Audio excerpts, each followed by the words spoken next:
제가 성경을 읽으면서 이 느헤미야의 말씀을 읽다가 내년도 교회 표를 이 말씀으로 정해야 되겠다, 그렇게 생각을 했습니다.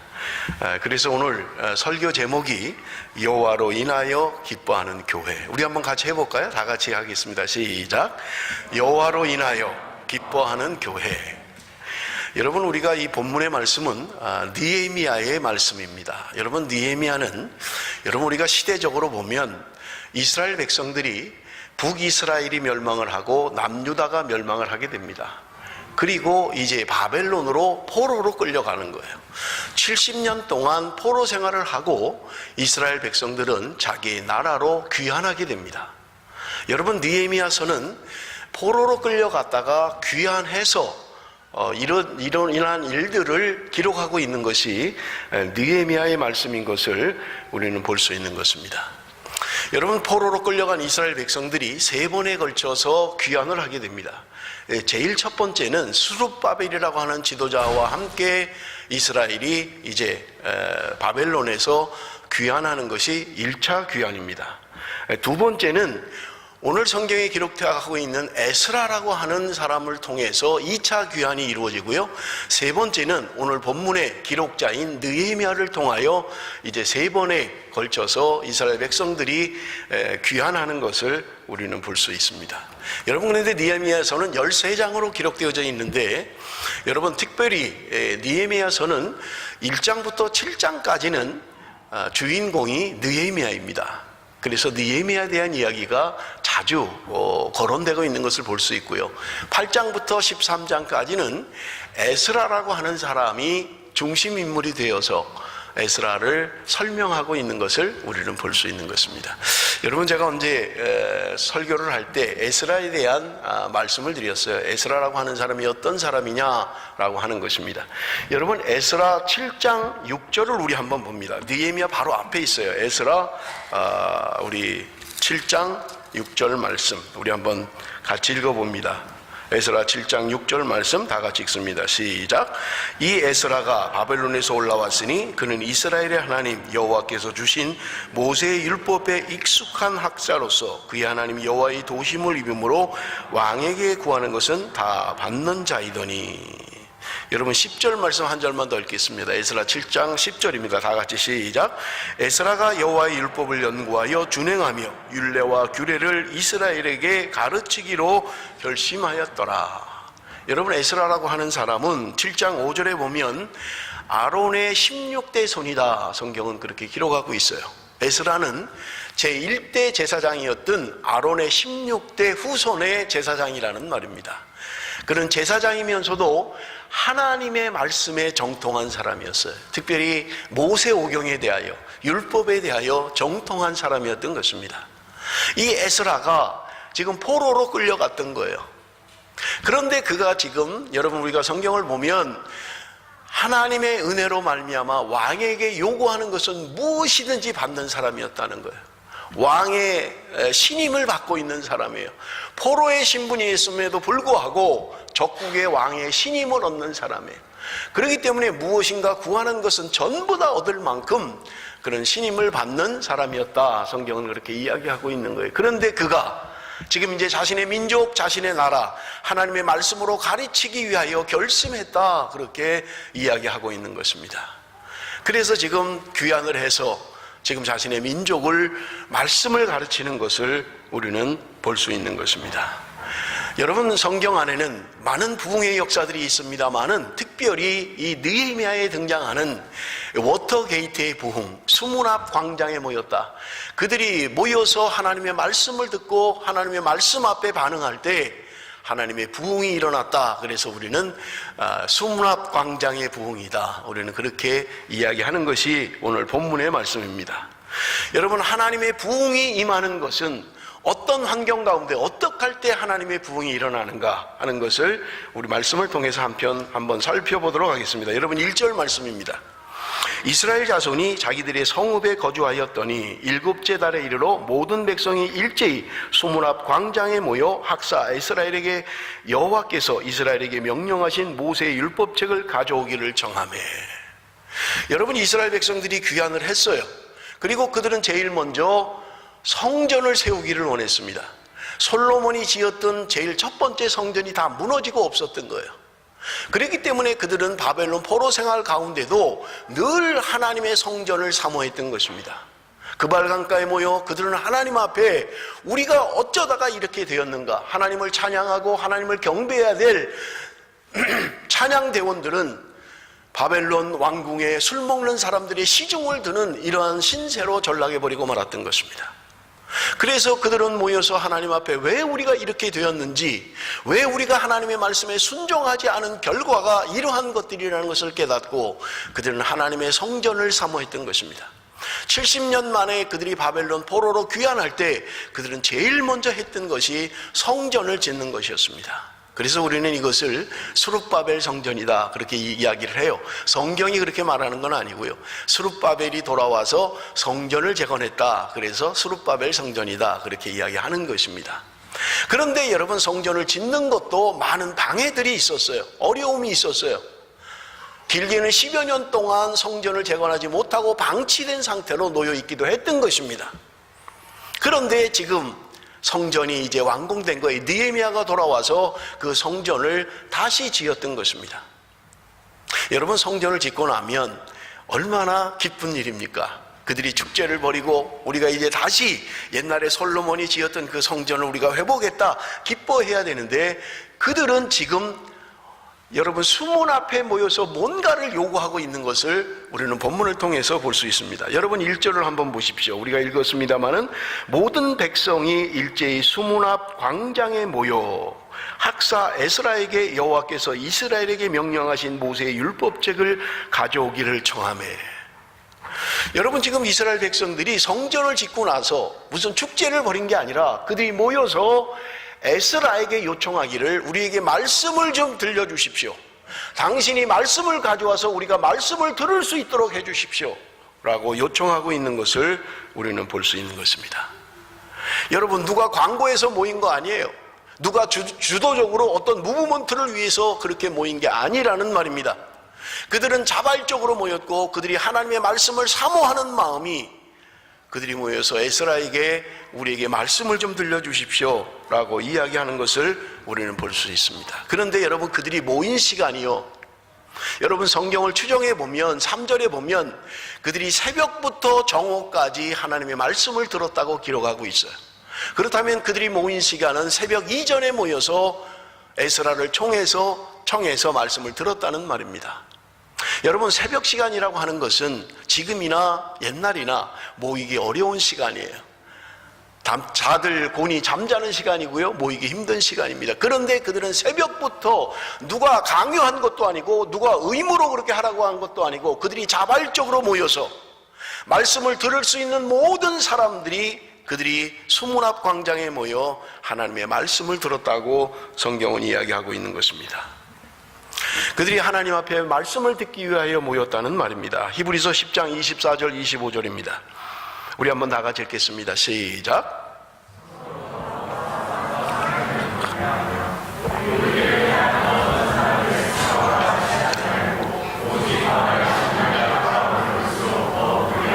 그날이 가까울수록 사람들은 모이기를 패한다고 이야기하고 있는 거예요. 그러므로 너희들은 모이기를 패하는 어떤 사람들의 습관과 같이 하지 말고 모이기를 힘쓰라고 성경은 우리에게 말씀하고 있는 것입니다. 여러분, 그들은 모여서 무엇을 했습니까? 여러분, 그들은 잔치를 한 게 아니에요. 말씀을 들었다고 성경은 우리에게 말씀하고 있는 것을 볼 수 있습니다. 그들이 사모했던 것은 성전이 지어졌음에도 불구하고 그들은 하나님의 말씀을 사모했다고 성경은 말씀하고 있는 거예요. 하나님에 대한 말씀, 그 사모함, 그리고 말씀으로의 회복, 그것이 바로 부흥이라고 성경은 우리에게 말씀하고 있는 것입니다. 여러분, 아모스 선지자를 통하여 우리에게 경고하는 말씀들이 있습니다. 때가 되면 사람들이 말씀을 듣지 못하게 될 거라는 거예요. 그래서 아모스서 8장 11절에 보면 주 여호와의 말씀이니라. 보라, 날이 이를지라. 내가 기근을 땅에 보내리니 양식이 없어 주림이 아니며 물이 없어 가람이 아니요 여호와의 말씀을 듣지 못한 기갈이라고 말씀하고 있는 거예요. 하나님의 말씀을 듣지 못한 기갈, 물이 없어서 그런 게 아니라, 먹을 양식이 없어서 굶주린 것이 아니라 하나님의 말씀을 듣지 못한 기갈이라고 이야기하고 있는 것입니다. 사랑하는 성도 여러분, 지금은 어떻습니까?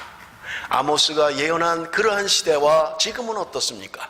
여러분, 우리는 지금 말씀의 홍수 시대에 살고 있어요. 마음만 먹으면 스마트폰을 가지고도 얼마든지 말씀을 들을 수 있어요. TV 방송에 그냥 골라가면서, 말씀 좋은 분들 골라가면서 말씀을 들을 수 있는 거예요.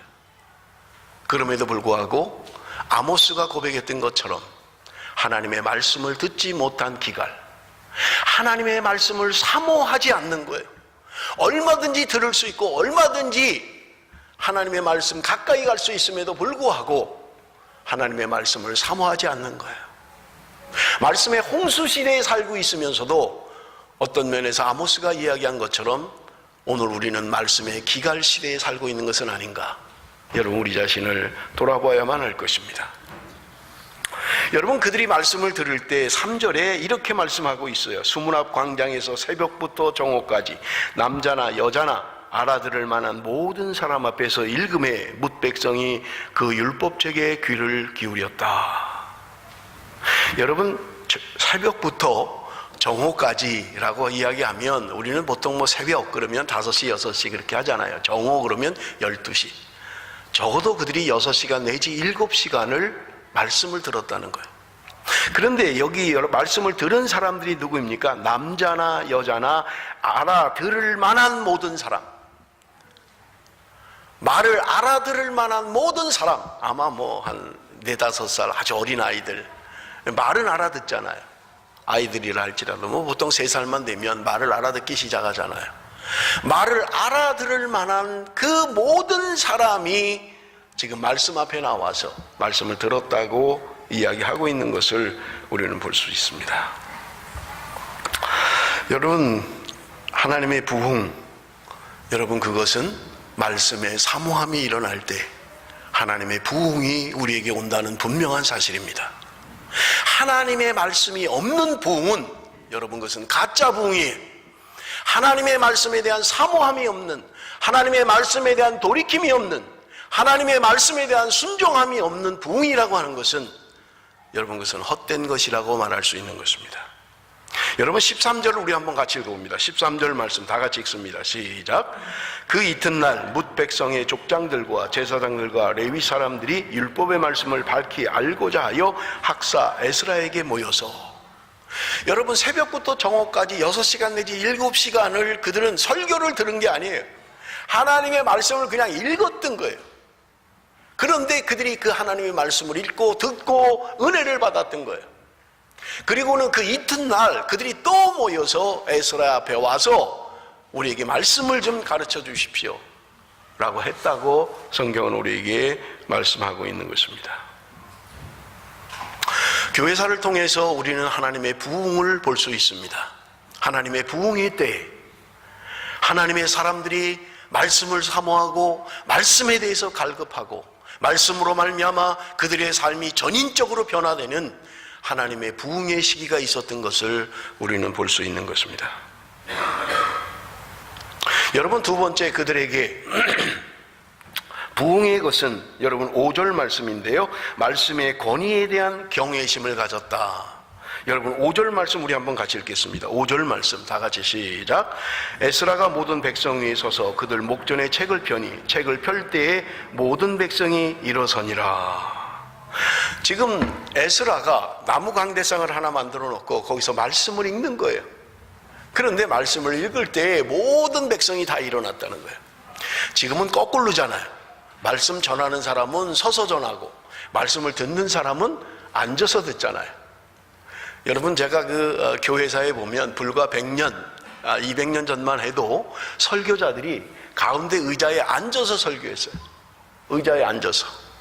여기도 그 오래된 교회들 보면 그 말씀 전하는 데가 굉장히 높잖아요. 여러분, 여기 시내에 있는 교회들 가보면 굉장히 높죠. 이런 강대는 아니죠. 저 위에다가 이렇게 만들어 놓고 모든 사람들을 볼 수 있게, 물론 마이크가 없는 시대에 육성으로 설교를 해야 되기 때문에 그런 것도 있습니다만은, 하나님의 말씀을 들을 때 그들은 다 일어섰다고 이야기하고 있는 거예요. 여러분, 우리가 일어선다라고 하는 것은 경외심을 나타내는 것입니다. 그래서 여러분, 우리가 재판정에도 전부 다 방청객들이 앉아 있다가 재판장이 들어서면 전부 다 일어나잖아요. 그래서 누군가 앞에서 착석 그러면 판사가 먼저 앉고 그 다음에 착석 그러면 다 앉죠. 일어선다는 것은 존경심을 나타내는 것입니다. 그런데 하나님의 백성들이 말씀을 들을 때에 전부 다 일어섰다고 성경은 이야기하는 거예요. 하나님의 말씀을 가만히 앉아서 그렇게 듣는 게 아니라 하나님의 말씀에 대한 경외심을 가지고 일어나서 들었다는 거예요. 여러분, 그런데 그게 적어도 6시간 내지는 7시간 그들은 서서 하나님의 말씀을 들었던 거예요. 그리고 그 이튿날 그 말씀의 사모함이 또 그 자리에 나가게 했던 거예요. 에스라에게 찾아가서 우리에게 말씀을 좀 가르쳐 주십시오 라고 요청했다고 성경은 우리에게 말씀하고 있는 것입니다. 말씀에 대한 경외심, 여러분 6절에 보면 그들이 하나님의 말씀을 들을 때 손을 들고 아멘 아멘 그렇게 응답했다는 거예요. 우리 교회는 언제부터인지 이상하게 아멘을 잘 안 해요. 이상하게 아멘 안 하는 교회가 돼버렸어요. 하나님의 말씀을 들을 때 은혜가 되고 내가 그렇게 동의하고 내가 그렇게 되기를 소원합니다, 나도 그렇게 생각합니다, 나도 그렇게 되기를 원합니다 라고 할 때 여러분 우리는 아멘 해야 되는 거예요. 그들이 손을 들고 하나님의 말씀을 들을 때 아멘 아멘 하며 응답했다고 성경은 우리에게 말씀하고 있는 것입니다. 그냥 의미 없이 누가 하라 그러니까 그냥 소리를 지르고 아멘 하는 것은 안 해야 됩니다. 그러나 여러분, 하나님의 말씀이 내가 내 심령에 와닿아서 말씀이 은혜가 될 때 여러분, 내가 누구의 눈치를 보지 않고 하나님 말씀 앞에 아멘 할 수 있어야 된다는 거예요. 근데 우리는 언제부터인가 이상하게 아멘을 안 해요. 조금 하던 사람도 하도 안 하니까 그냥 좀 창피하고 그러니까 아예 안 해버려요. 아멘이라는 걸 안 해야 돼요. 이것도 훈련이 좀 필요한 것 같아요. 우리 한번 따라합니다. 아멘. 아멘을 하셔야 돼요. 말씀을 듣고 은혜가 되면 아멘 해야죠. 누구 눈치를 보고 아멘을 못한단 말이에요. 하나님의 말씀이 임할 때 우리는 손을 들고 하나님의 백성들이 아멘 아멘 했다고 성경은 우리에게 말씀하고 있는 것입니다. 말씀의 권위에 대한 응답을 했다는 말입니다. 저는 이 말씀을 준비하면서 언젠가도 한번 말씀을 드렸습니다마는 그 퍼스에서 목회를 할 때 대학 원장님이 저희 교회를 출석했어요. 은퇴하시고 그분이 목회를 할 때 이야기를 저한테 들려준 적이 있습니다. 퍼스에서 리폼드 처치, 프리 리폼드 처치, 화란 개혁교회를 10년 동안 목회를 하셨어요. 근데 이분이 하는 말 중에 이 성도들이 목회자에 대한 태도가 어떠한가를 이야기해 주는 걸 들은 적이 있어요. 그런데 그 목사님이 목회할 때 대학 총장이 자기 교회 교인이었다는 거예요. 퍼스에서. 그런데 이분이 목사관에 오면 뭐 상담할 게 있든지 무슨 상의할 게 있어서 목사님 앞에 오면 목사님 앞에 앉는 태도나 자세가 얼마나 자기를 부끄럽게 하는지, 나이도 자기보다 많은 분이라는 거예요. 그런데 정자세로 앉아가지고 무릎에 손을 놓고 끝날 때까지 흐트러지지 않고 그렇게 했다는 거예요. 자기가 그때는 그분보다 나이도 어렸대요. 그 총장님이 나이도 많은 분이고 장로님이었는데 목사 앞에, 어린 목사 앞에 얼마나 태도가 정중한지 자기가 몸둘 바를 모를 정도로 그렇게 했다는 거예요. 하나님의 말씀을 전하는 하나님의 사람들에 대한 태도가, 여러분, 말씀을 우리가 경외한다라는 게 도대체 무엇입니까? 어떻게 말씀을 경외해요? 하나님의 말씀에 대한 경외심이 어디서 나옵니까? 하나님의 말씀을 전하는 사람에 대한 태도에도 있는 거예요. 그렇다면 여러분, 우리 한번 우리 자신을 보십시오. 말씀을 전하는 목사에 대한 태도가 나는 어떤지. 어떤 때는 나이가 더 어린데도, 목사가 훨씬 나이가 많은데도 태도가 안 좋은 사람들이 있어요. 그냥 나이로 봐도 그런데, 여러분 지금 나이가 많은 장로님이 나이가 어린 목사님에 대한 태도가, 그 목사님이 그래요. 자기가 저는 보지는 못했어요. 얼마나 정중한지, 얼마나 바른 자세. 호주 사람들 보통 아이들도 다리 꼬고 그냥 그렇게 하잖아요. 그런데 그분은 항상 그랬다는 거예요. 여러분, 말씀에 대한 경외심, 여러분 이러한 것들이 어떻게 나타납니까? 우리의 삶 가운데 말씀을 경외한다는 것은 여러분, 우리의 삶을 통하여 그 말씀이 경외심으로 드러나야 된다는 거예요. 사람에 대한 하나님의 말씀에 대한 태도로 드러나야 된다고 말씀하고 있는 것입니다. 여러분, 종교개혁자인 마틴 루터는 이렇게 이야기하고 있습니다. 나의 양심은 오직 하나님의 말씀에만 매여 있나이다. 여러분, 마틴 루터가 한 유명한 말입니다. 나의 양심은 오직 하나님의 말씀에만 매여 있나이다. 하나님의 말씀에 대한 경외심, 하나님의 말씀에 대한 순종, 그것만이 내 모든 양심의 기준이라고 이야기하고 있는 것입니다. 사무엘상 2장 30절 말씀 우리 한번 같이 읽어봅니다. 사무엘상 2장 30절 말씀 다 같이 읽습니다. 시작.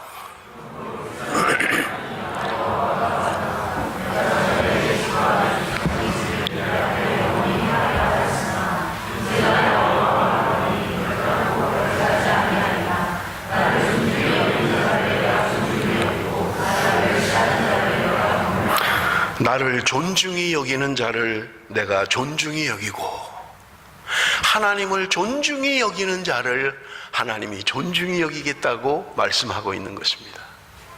나를 사랑하는 자들이 나의 사랑을 입을 것이다, 성경은 우리에게 말씀하고 있는 것입니다. 여러분, 하나님을 존중히 여기는 것, 하나님을 영화롭게 하는 것은 무엇입니까? 하나님의 말씀의 권위를 인정하고 순복하는 것이 여러분, 하나님의 말씀을 존중히 여기는 길인 것입니다.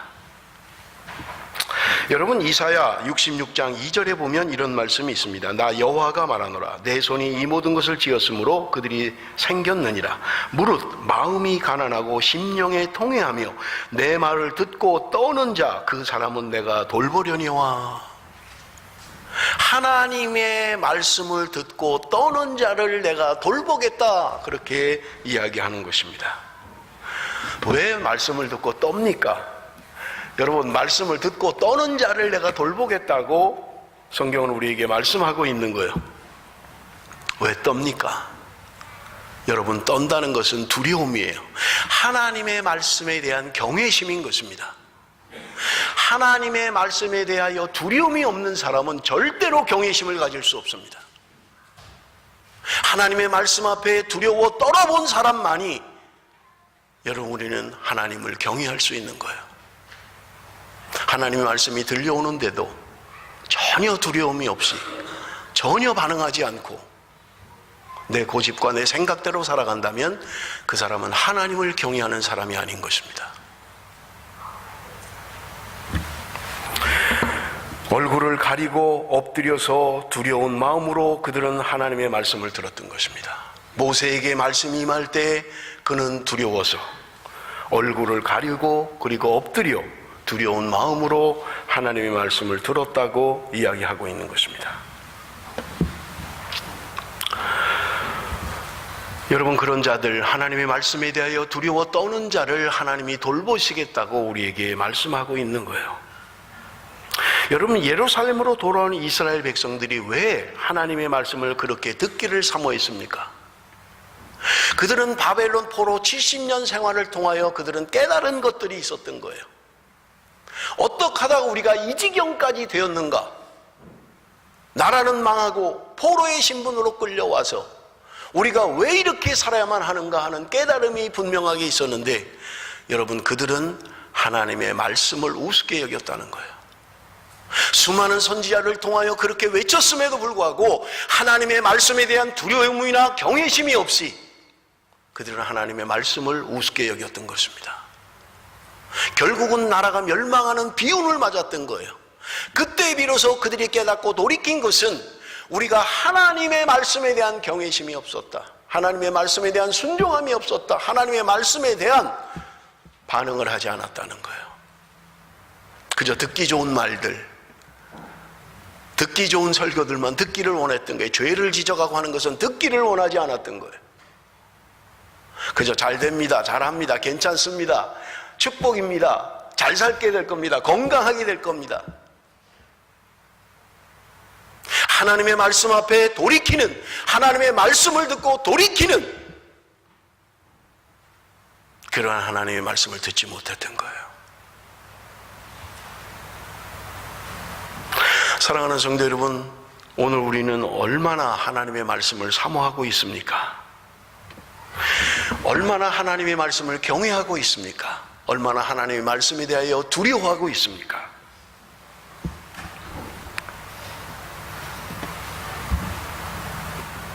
여러분 12절 말씀에 보면 유다의 백성들이 에스라가 읽어준 하나님의 말씀을 듣고 그 말씀이 무슨 말인지 알아들었다고 이야기하고 있는 거예요. 그렇기 때문에 그들은 하나님의 말씀을 사모했고 그들이 사는 길은 하나님의 말씀의 돌이킴이라고 생각했던 거예요. 그렇게 사모하는 성전이 지어졌음에도 불구하고 그들은 외형적으로 지어진 성전이 중요한 것이 아니라 오늘 우리의 심령의 회복, 하나님의 말씀의 회복이 없는 한 아무리 아름답게 지은 성전에서 예배를 한다 할지라도 그것은 의미 없는 일이라는 것을 그들은 깨달았던 것입니다. 그랬기에 그들은 성전을 완공하고도 에스라를 청해서 우리에게 말씀을 해 주십시오. 우리가 말씀으로 말미암아 회복되고 말씀으로 말미암아 돌이키기를 원합니다.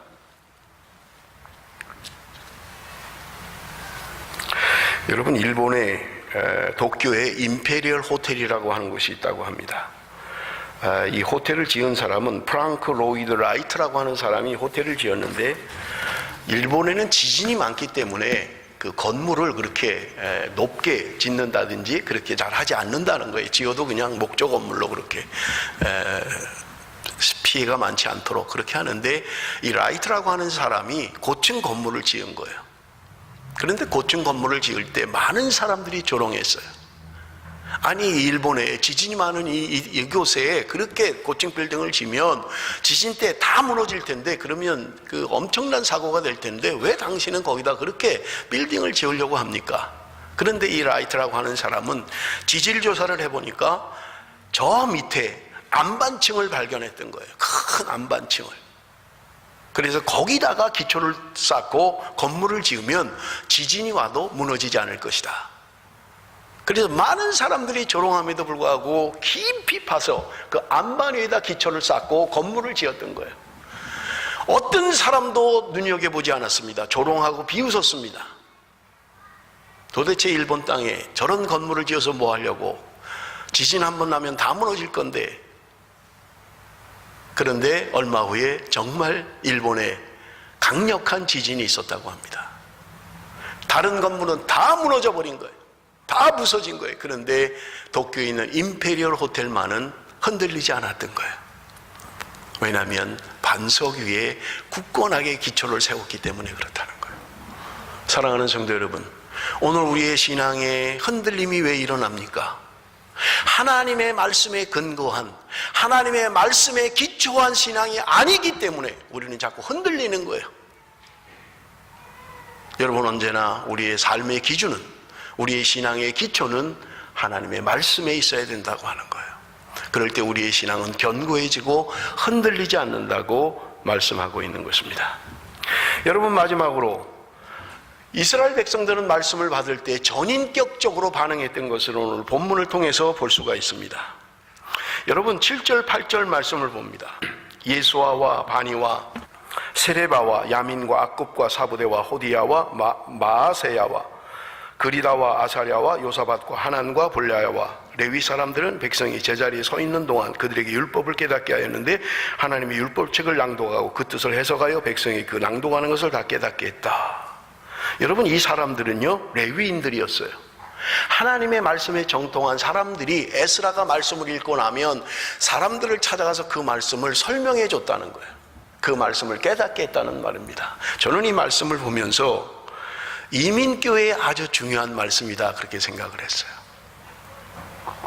여러분, 내 아이들을 가르치는 것, 그것은 성도들의 몫이에요.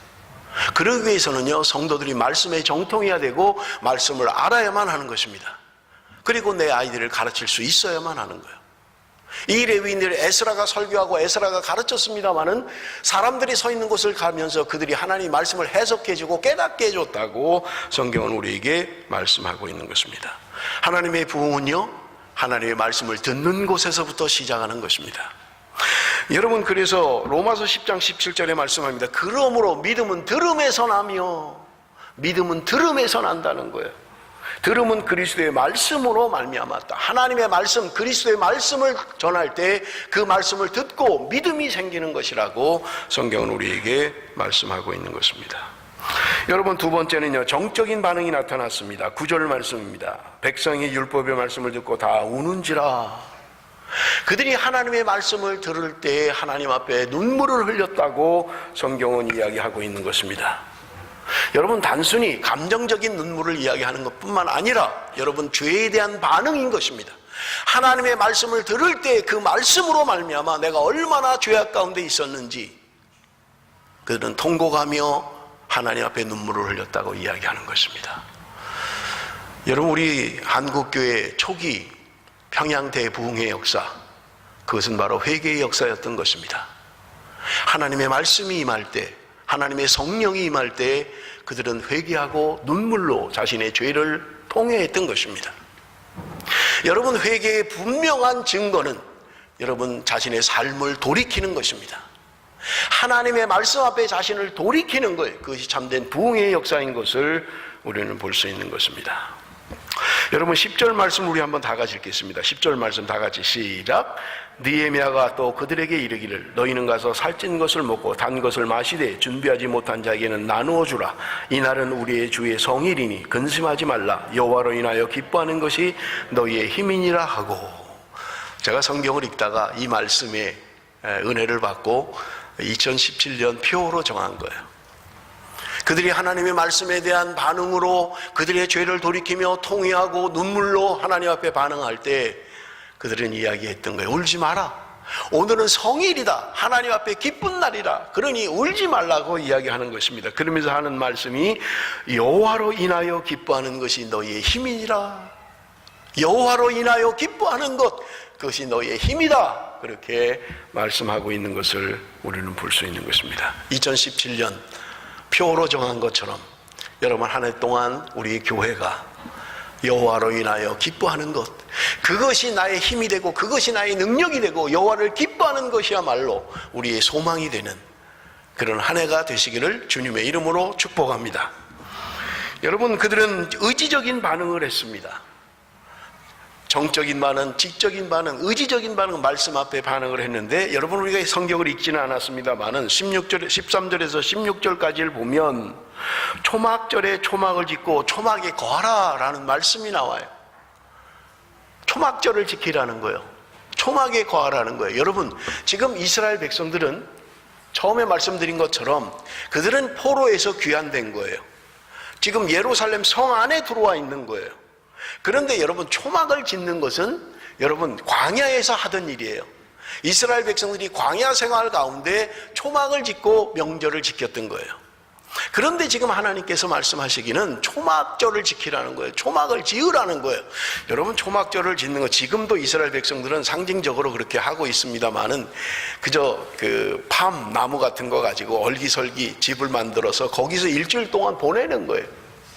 우리가 하나님께서 우리를 인도하신 광야의 생활, 하나님이 우리를 먹이시고 입히신 그것을 기억하며 그들은 하나님을 예배했던 것입니다. 그런데 지금 여러분, 에스라는 이야기하고 있는 거예요. 하나님께서 초막절을 지키라고 이야기하는 거예요. 아니, 지금 하루 이틀도 아니고 일주일 동안 그들은 초막을 짓고 광야 생활을 해야 되는 거예요. 그런데 그걸 행하라는 거예요. 쉽지 않은 것입니다. 도시에 살고 있는 사람으로서는 쉽지 않은 일이에요. 그런데 그들이 하나님의 말씀대로 순종했다고 성경은 기록하고 있는 것입니다. 하나님의 말씀이 들려질 때 그들은 지적으로, 의지적으로, 그리고 감정적으로 하나님 앞에 반응했던 것입니다. 하나님의 말씀이기에 내가 이해가 되든지 이해가 되지 않든 하나님의 말씀이기에 내가 하나님의 말씀에 순종하겠다라고 하는 의지적인 결단, 여러분, 그것이 하나님의 말씀에 대한 경외심인 것입니다. 사랑하는 성도 여러분, 우리가 성경을 읽다 보면 잘 해석이 안 되는 것도 있을 거예요. 그럴 때 여러분, 이게 뭐야, 나 잘 알지도 못하겠는데 포기하지 마시고 하나님의 말씀이기에 순종하겠습니다. 내가 지금 이해는 되지 않지만 하나님의 말씀이기에 순종하겠습니다 하는 말씀의 사람으로 살아가야 된다는 말입니다. 여러분, 그래서 주보 안에 지금 오늘 주보 안에 아주 많은 유인물이 있죠. 성경 읽기표가 있습니다. 여러분, 성경 읽기표가 있는데 30일 완성, 그리고 60일 완성, 90일 완성, 세 종류의 성경 읽기 표가 있습니다. 여러분들이 2017년을 오늘 1월 1일 첫날입니다. 여러분들이 결단을 하시고 내가 한 달 동안 성경을 일독을 하겠다. 괜찮습니다. 또 나는 2달 동안 성경을 일독하겠다. 2달 프로젝트를 가지고 여러분이 성경을 읽으시면 됩니다. 아유, 나는 그렇게 2달 만에 못 읽을 것 같아. 그러면 3개월, 90일 성경 일독 카드가 있습니다. 여러분들이 원하시는 대로 좀 방학한 우리 학생들, 청년들은 1월 달 동안 내가 한 달 동안 하나님의 말씀 한번 읽겠다. 그런 결심을 하면 좋을 것 같아요. 여러분들이 형편대로 30일, 60일, 90일 선택을 해서 성경을 읽으시면 좋을 것 같습니다. 말씀을 맺겠습니다. 여러분, 이스라엘 백성들이 말씀을 사모함이 있었던 것입니다. 그리고 그들은 말씀의 권위에 대한 인정함이 있었던 것입니다. 그리고 그들은 말씀에 대한 순종함이 있었던 거예요. 그럴 때 하나님께서 그들에게 부흥을 허락하셨고, 워터게이트의 부흥 사건, 에스라가 주도하는 수문앞 광장의 부흥 사건은 오늘 옛날 이야기가 아니라 오늘 우리에게도 동일하게 들려주는 말씀인 것입니다. 2017년 한 해 동안 우리 성도들이 말씀 앞에 경외심을 가지고 하나님의 말씀을 두려워하며 하나님의 말씀 앞에 나갈 때 우리 교회는 부흥하게 될 것이고요, 우리 가정은 부흥하게 될 것이고요, 오늘 우리 안에 심령의 변화, 심령의 부흥이 일어나게 될 것입니다. 올 한 해 말씀으로 말미암아 하나님의 축복이 여호와로 인하여 기뻐하는, 그것이 나의 힘이 되는 저와 여러분이 되시기를 주님의 이름으로 축원합니다. 기도하겠습니다.